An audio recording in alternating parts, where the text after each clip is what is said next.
নবী সাল্লাল্লাহু আলাইহি সাল্লাম আবু তালেবকে কালেমা পড়াবার জন্য কি পরিমাণ কাঁদছে, চেষ্টা করছে। শেষ মুহূর্তে বলছে, চাচা চাচা কালেমাটা পড়েন না চাচা। বলছে না, মানুষের কাছে বেইজ্জতি হব, পড়বো না, মানুষ লজ্জা দিবে।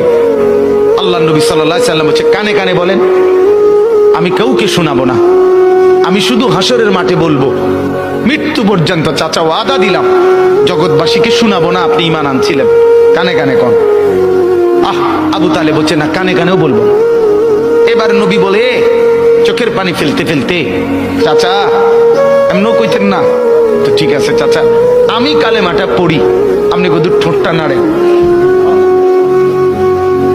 আপনি শুধু ঠোঁটটা নাড়বেন, আমি হাসরের দিন বলবো মাওলা আমার চাচা কালেমা পড়ছিল এজন্য ঠোঁট নাড়ছে, এর সুযোগ দেন।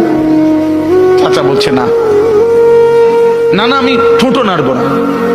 আল্লাহ নবী তখন অঝরে কাঁদতেছিলেন আর চোখের পানি ফেলে বললেন, চাচা আপনি জাহান্নামের আগুনে জ্বলবেন, আমি সইব কেমন? আবু তালেব নাফরমান তখন কি বলছে জানেন? আন্নারু খায়রুম মিনাল আর।